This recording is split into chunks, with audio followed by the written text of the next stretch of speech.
আসসালামু আলাইকুম। বাংলাদেশ বেতার সিলেট সংবাদ পড়ছি মোহাম্মদ ফয়সল উদ্দিন।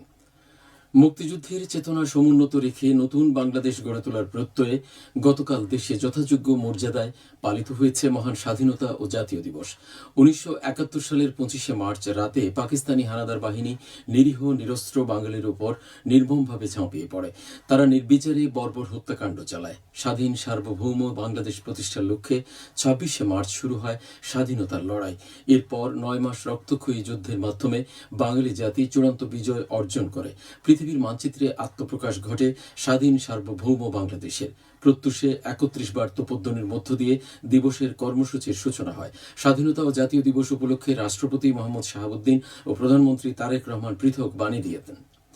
সকল সরকারি, আধা সরকারি, স্বায়ত্তশাসিত ও বেসরকারি ভবনে সূর্যোদয়ের সাথে সাথে জাতীয় পতাকা উত্তোলন করা হয়। মহান স্বাধীনতা ও জাতীয় দিবসে বীর শহীদদের প্রতি গভীর শ্রদ্ধা জানিয়েছে সিলেটবাসী।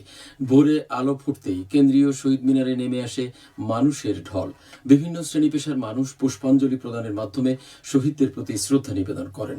শ্রদ্ধা জানাতে একে একে শহীদ মিনারে উপস্থিত হয় শহীদ মিনার বাস্তবায়ন পরিষদ, সিটি কর্পোরেশন, বিভাগীয় কমিশনার ও মহানগর পুলিশ কমিশনার সহ প্রশাসনের বিভিন্ন স্তরের কর্মকর্তাগণ। পাশাপাশি জেলা ও মহানগর বিএনপি, অন্যান্য রাজনৈতিক দল, ব্যবসায়ী ও পেশাজীবী সংগঠন এবং গণমাধ্যম কর্মীরাও শ্রদ্ধা নিবেদন করেন।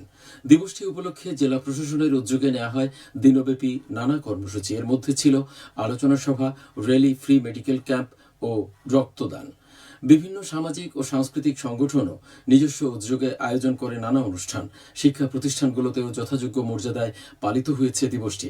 শাহজালাল বিজ্ঞান ও প্রযুক্তি বিশ্ববিদ্যালয়, কৃষি বিশ্ববিদ্যালয়, মেট্রোপলিটন ইউনিভার্সিটি, লিডিং ইউনিভার্সিটি এবং এমসি কলেজ সহ বিভিন্ন প্রতিষ্ঠানে আয়োজন করা হয় খেলাধুলা, আলোচনা সভা ও সাংস্কৃতিক অনুষ্ঠান।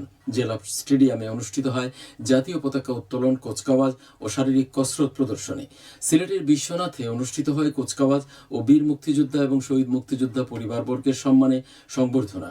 এছাড়া ফ্রি মেডিকেল ক্যাম্প, ক্রীড়া প্রতিযোগিতা ও সাংস্কৃতিক অনুষ্ঠানেরও আয়োজন করা হয়। এদিকে সিলেট ৬ আসনের নির্বাচিত সংসদ সদস্য ও জেলা বিএনপির সাধারণ সম্পাদক অ্যাডভোকেট এমরান আহমদ চৌধুরী বলেছেন, দীর্ঘ ১৭ বছরের আন্দোলন সংগ্রামের পর দেশবাসী নতুন আঙ্গিকে মহান স্বাধীনতা ও জাতীয় দিবস উদযাপনের সুযোগ পেয়েছে। জাতীয়তাবাদী সরকার ক্ষমতায় আসার মধ্য দিয়ে দেশে গণতন্ত্র পুনঃপ্রতিষ্ঠিত হয়েছে বলে তিনি মন্তব্য করেন। গতকাল বেলা ১১টায় গোলাপগঞ্জ উপজেলা প্রশাসনের উদ্যোগে বীর মুক্তিযোদ্ধা ও শহীদ মুক্তিযোদ্ধাদের পরিবারকে সংবর্ধনা প্রদান এবং আলোচনা সভায় প্রধান অতিথির বক্তব্যে তিনি এসব কথা বলেন। তিনি আরো বলেন, ১৯৭১ সালের ২৫শে মার্চের গণহত্যার প্রেক্ষাপটে সংকটময় সময়ে জিয়াউর রহমান মুক্তিযুদ্ধের ঘোষণা দিয়ে জাতিকে ঐক্যবদ্ধ করেছিলেন। তিনি শুধু ঘোষণা দিয়েই থেমে থাকেননি, বরং সম্মুখ সারিতে থেকে যুদ্ধ পরিচালনা করেছেন। তার আদর্শ অনুসরণ করে তারেক রহমান দেশের অর্থনৈতিক উন্নয়ন ও ভবিষ্যৎ চ্যালেঞ্জ মোকাবেলায় কাজ করে যাচ্ছেন বলেও তিনি উল্লেখ করেন। অনুষ্ঠানে উপজেলা প্রশাসনের পক্ষ থেকে প্রধান অতিথি এমরান আহমদ চৌধুরীকে সম্মাননা ক্রেস্ট প্রদান করা হয়। পাশাপাশি প্রায় ২০০ জন বীর মুক্তিযোদ্ধা ও তাদের পরিবারের সদস্যদেরও সম্মাননা দেওয়া হয়। অনুষ্ঠান শেষে উপজেলা প্রশাসনের আয়োজনে প্রীতি ফুটবল ম্যাচের উদ্বোধন করেন প্রধান অতিথি। দিবসটি উপলক্ষে হবিগঞ্জে মুক্তিযুদ্ধের second in command major general Abdur রব বীর উত্তম ও শহীদ মুক্তিযোদ্ধা নুরুল ইসলামের কবরে পুষ্পস্তবক অর্পণ ও ফাতেহা পাঠ করা হয়। সেক্টর কমান্ডার সিআর দত্ত বীর উত্তম স্মরণে কালীবাড়ি মন্দিরে প্রার্থনা সভাও অনুষ্ঠিত হয়। এছাড়া জালাল স্টেডিয়ামে অনুষ্ঠিত হয় কুচকাওয়াজ। দিবসটি উপলক্ষে মৌলভীবাজার কেন্দ্রীয় শহীদ মিনার, স্মৃতিসৌধ ও শহীদদের গণকবরে পুষ্পস্তবক অর্পণ করে সরকারি, বেসরকারি প্রতিষ্ঠান ও রাজনৈতিক সংগঠন। এম সাইফুর রহমান স্টেডিয়ামে অনুষ্ঠিত হয় কুচকাওয়াজ, শরীরচর্চা, স্কুল কলেজের ছাত্রছাত্রীদের মধ্যে খেলাধুলা ও পুরস্কার বিতরণ।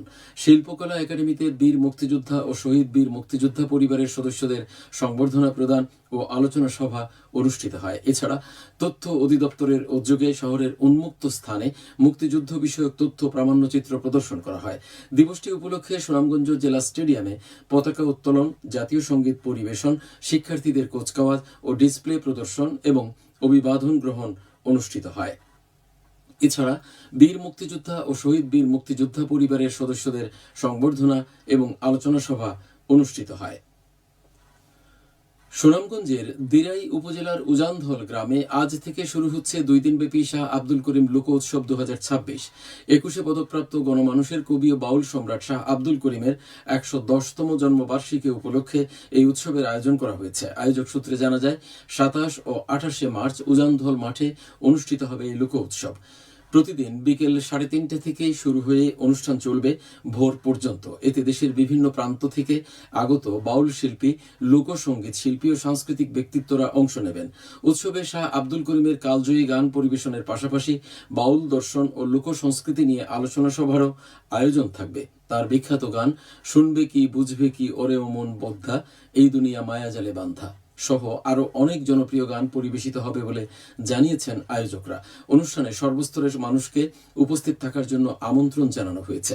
এছাড়া এবছর উৎসবটি আয়োজন করছে জেলা প্রশাসন, সুনামগঞ্জ এবং বাস্তবায়নে রয়েছে শাহ আব্দুল করিম পরিষদ ও স্থানীয় ধল গ্রামবাসী। এবারে শুনুন কৃষি সংবাদ। চলতি মৌসুমে পেঁয়াজের বাম্পার ফলন হয়েছে মৌলভীবাজারে। জেলার 7টি উপজেলা ও 5টি পৌরসভায় 2156 হেক্টর জমিতে পেঁয়াজ চাষাবাদের লক্ষ্যমাত্রা নির্ধারণ করা হয়েছিল। এর মধ্যে হাইব্রিড জাতের 976 ও স্থানীয় জাতের 1180 হেক্টর। লক্ষ্যমাত্রার চেয়ে 289 হেক্টর বেশি পরিমাণ জমিতে হাইব্রিড জাতের পেঁয়াজ চাষাবাদ করছেন চাষিরা। এই পরিমাণ জমি থেকে প্রায় 6500 মেট্রিক টন পেঁয়াজ উৎপাদিত হবে। সবশেষে আবহাওয়া। সন্ধ্যে 6টা পর্যন্ত পূর্বাভাসে বলা হয়েছে সিলেট সহ পার্শ্ববর্তী এলাকার জন্য কোনো সতর্কবাণী নেই এবং কোনো সংকেতও দেখাতে হবে না। আজ সিলেটে সূর্যোদয় হয়েছে 5টা 50 মিনিটে এবং অস্ত যাবে 6টা 5 মিনিটে। সংবাদ শেষ হলো।